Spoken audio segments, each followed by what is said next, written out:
चलिए बताइए इसका आंसर क्या होगा।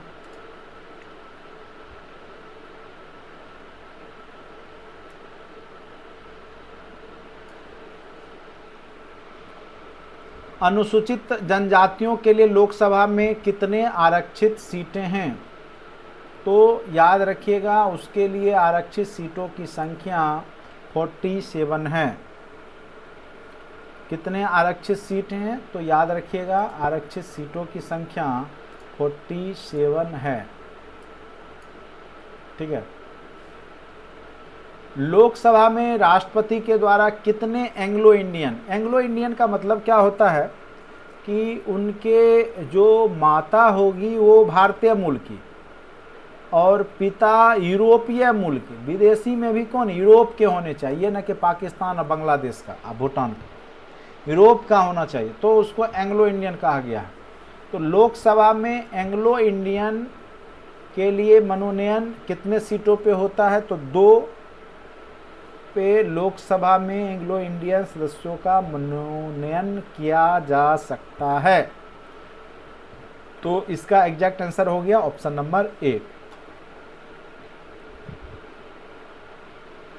मतदाता सूची में नाम दर्ज होने, थोड़ा कलर चेंज कर लेते हैं, 1 सेकंड।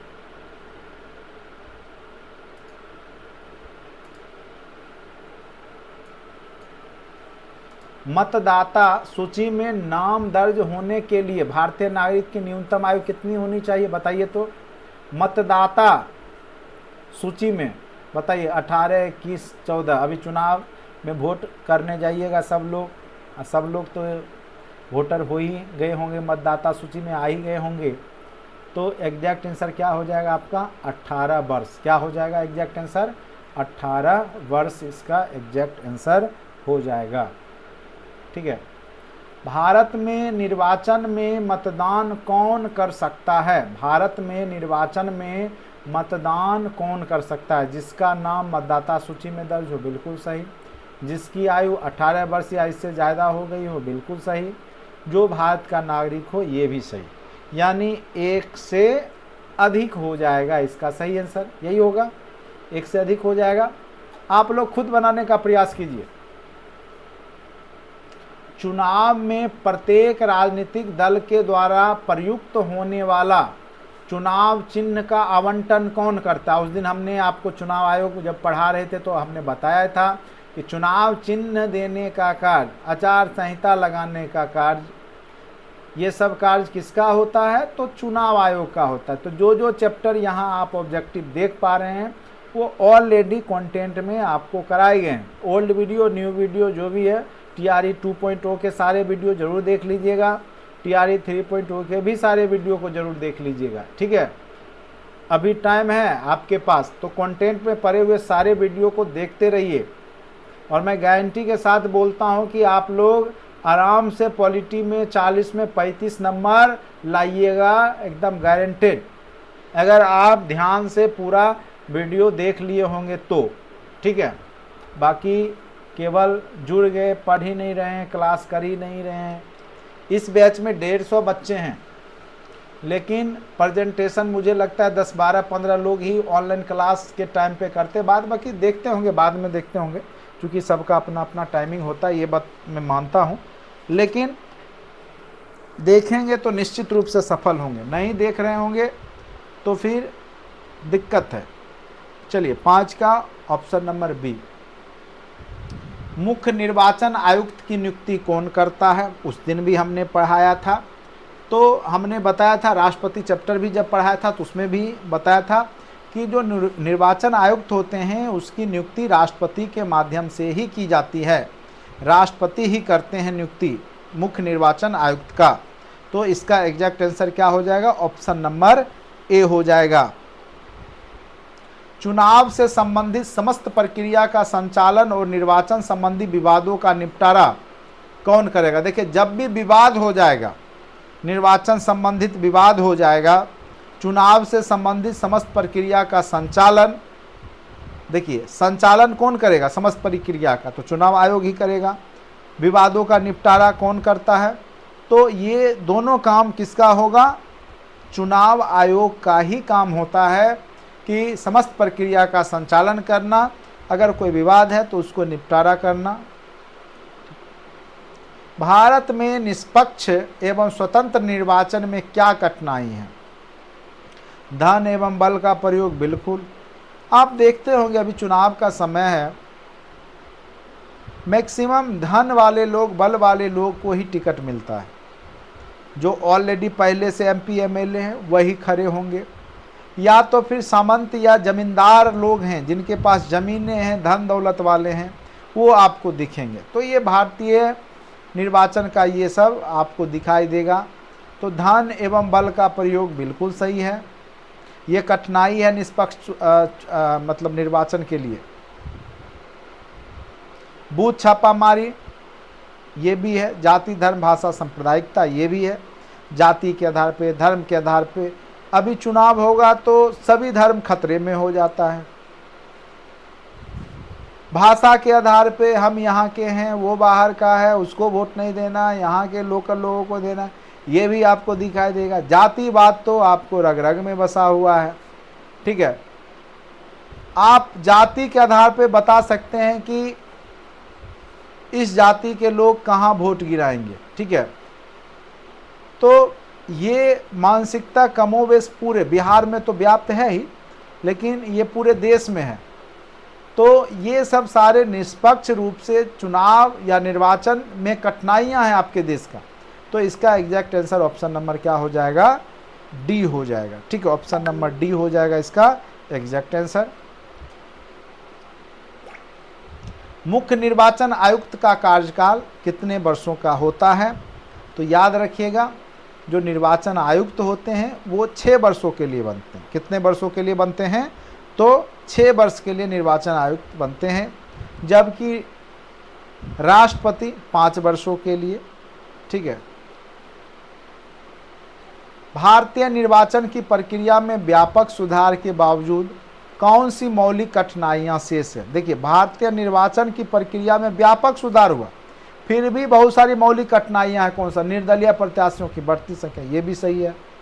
दल बदल की प्रवृत्ति आज भी है, जबकि अनुसूची में हमने बताया था 10 अनुसूची जो है 10 के बारे में दल बदल से ही संबंधित है। राजनीतिक दलों द्वारा आपराधिक पृष्ठभूमि के लोगों को प्रत्याशी बनाया जाना, ये भी सही है।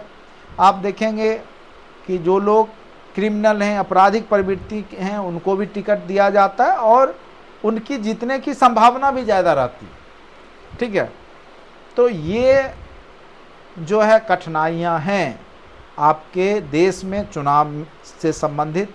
तो इसका आंसर हो जाएगा ऑप्शन नंबर डी, 1 से अधिक। क्या हो जाएगा? 10 का डी, 1 से अधिक। राजनीतिक शक्ति के विभाजन के आधार पर सरकार के क्या रूप होते हैं?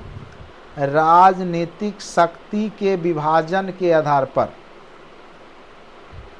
तो देखिए राजनीतिक शक्ति विभाजन आपको हमने बताया था कि केंद्र राज्य संबंध जब हमने बताया था तो उसमें बताया था कि राजनीतिक शक्तियां बट जाती है संघात्मक यानी राज्यों के बीच में और एकात्मक केंद्र के बीच में। ठीक है, तो राजनीतिक शक्ति का विभाजन का आधार क्या है? तो संघात्मक एवं एकात्मक दोनों है। तो इसलिए इसका एग्जैक्ट आंसर क्या हो जाएगा? ऑप्शन नंबर ए हो जाएगा। ठीक है, चलिए क्वेश्चन नंबर 12। आप लोग खुद जो है ये केंद्र राज्य संबंध और संघात्मक व्यवस्था जो पहला टॉपिक था उसमें भी हमने उसको अच्छे से बताया है। आप लोग खुद बताइए तो इसका एग्जैक्ट आंसर क्या हो जाएगा? अच्छे से पढ़िए और समझाइए, हमें भी समझाइए और आप खुद भी समझिए। इसका समझा तो नहीं पाइएगा आप, लेकिन कम से कम इसका आंसर आप दे सकते हैं। आप दीजिए, संघात्मक व्यवस्था किसे कहते हैं? केंद्र राज्य संबंध में भी इस चैप्टर का चर्चा हुआ है। भारत राज्यों का संघ है, शुरुआत में जब टॉपिक चल रहा था तो उस समय भी हमने आपको अच्छे से समझाया हुआ है। चलिए बताइए इसका आंसर क्या होगा? संघात्मक व्यवस्था किसे कहते हैं?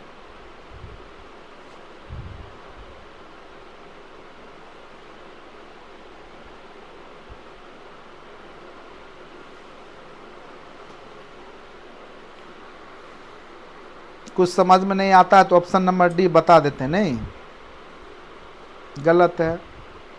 रमेश कुमार गलत है आपका।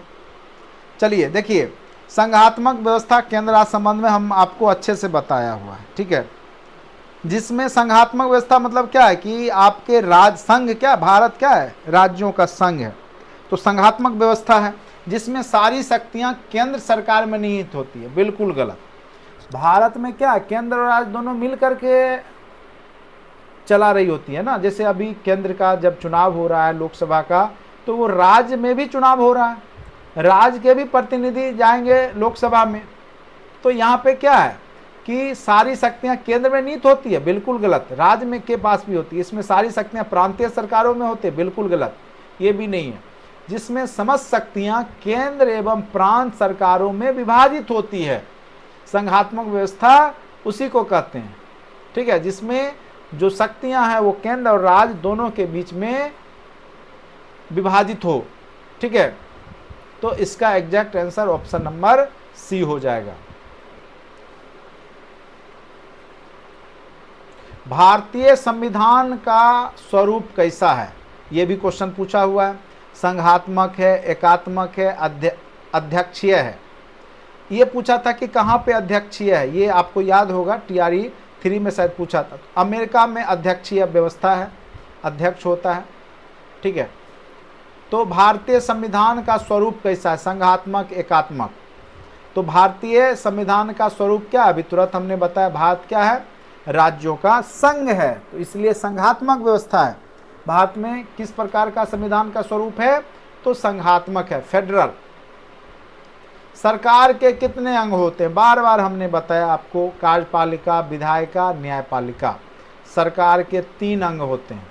सरकार के कितने अंग होते हैं, 3 अंग। कौन कौन सा, तो विधायिका, MP MLA ये सब क्या है, विधायिका के पार्ट हैं, जो कानून बनाते हैं।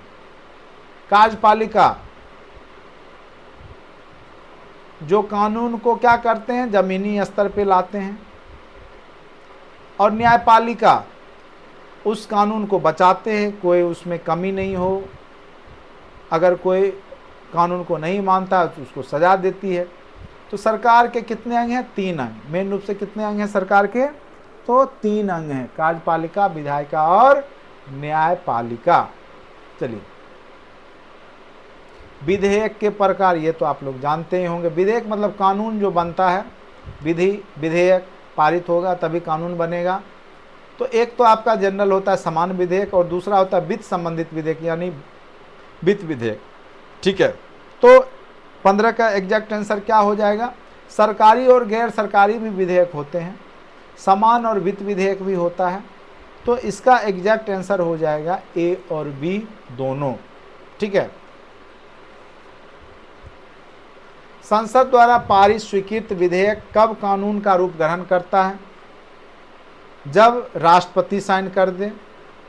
यानी पहले लोकसभा राज्यसभा में पारित होगा, संसद द्वारा पारित होगा, फिर जब राष्ट्रपति उस पर अपना साइन मोहर कर दिए तो जाकर वो कानून बन जाता है। प्रधानमंत्री के हस्ताक्षर के बाद, बिल्कुल गलत।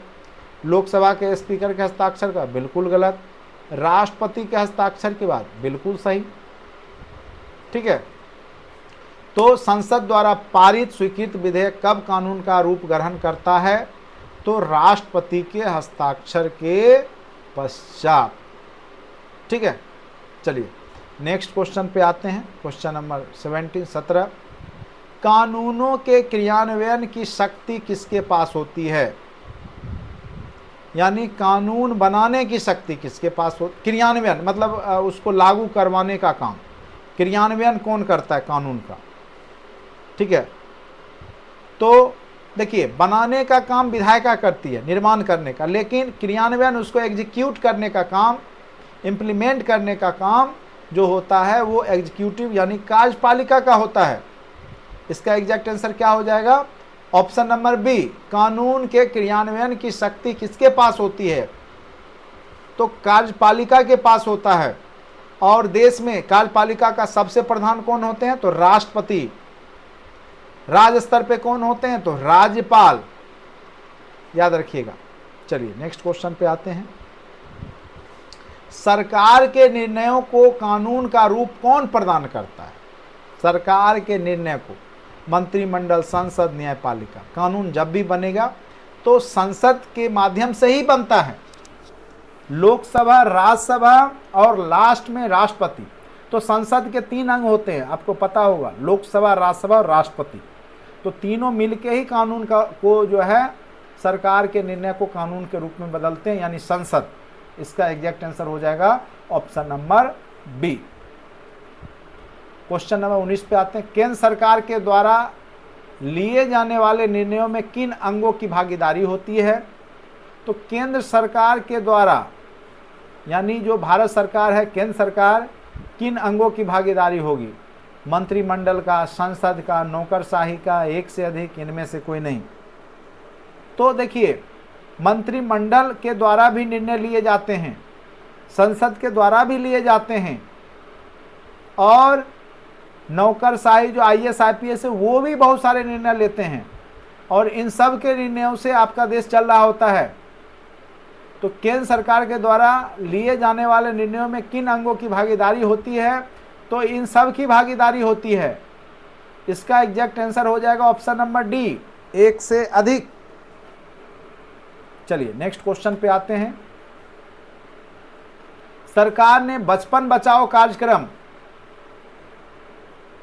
के अंतर्गत 2002 में किस उम्र के बच्चों के लिए, कल भी हम ये जब पढ़ा रहे थे तो आपको हमने बताया था, 2002 में अटल बिहारी वाजपेयी के समय में, ठीक है, प्राथमिक शिक्षा को मौलिक अधिकार के रूप में 21 का पाठ बनाया गया था। यानी 6 से 14 वर्ष तक के आयु के बच्चे को अनिवार्य रूप से, ठीक है, और उनको काम पे नहीं लगाना है। 15 वर्ष से कम के आयु के बच्चों को विद्यालय भेजना है, उसको कल कारखाने में काम करने से बचाना है, ठीक है। तो इसका एग्जैक्ट आंसर क्या हो जाएगा आपका? सी, 6 से 14 वर्ष। किस उम्र के बच्चों के लिए प्राथमिक शिक्षा के अधिकार को मौलिक अधिकार दे दिया गया है? तो 6 से 14 वर्ष तक के आयु के बच्चों के लिए, ठीक है। नेक्स्ट क्वेश्चन पे आते हैं। सरकार ने कब से 14 वर्ष से कम आयु के बच्चे को घरेलू नौकर रखने या काम पे लगाए जाने को दंडनीय अपराध माना है? ठीक है, तो दंडनीय अपराध कब से माना है, ये अलग क्वेश्चन हो गया। तो 2006, 10 अक्टूबर 2006 के बाद अगर आप 14 वर्ष तक के आयु के बच्चे को अपने घर में काम करवाने पे रखते हैं तो वो आप दंडनीय अपराध कर रहे होते हैं। 10 अक्टूबर 2006। भारत कैसा राज्य है? सर्वसत्तावादी, कल्याणकारी, अधिनायकवादी? तो भारत एक कल्याणकारी राज्य है। भारत एक कैसा राज्य है? अब कहेगा भारत तो देश है, राज्य नहीं। देखिए, ये राज्य का मतलब, ये स्टेट, देखिए यहाँ पे कई जगह राज शब्द लिखा हुआ होगा, तो इसका मतलब कि जैसे प्रांत है वो नहीं, वो वाला है। भारत कैसा राज्य है, यानी भारत देश है, लेकिन कई बार व्यापक स्तर पर राज शब्द का भी प्रयोग किया जाता है, ठीक है। तो राज्य क्या होता है कि एक, कह सकते हैं, एक विशेष क्षेत्र के अंदर जो, जहाँ पे एक शासन प्रशासन चल रहा होता है, ठीक है। तो भारत कैसा राज्य है? तो कल्याणकारी राज्य है, याद रखिएगा। भारत एक कैसा राज्य है? तो कल्याणकारी राज्य है।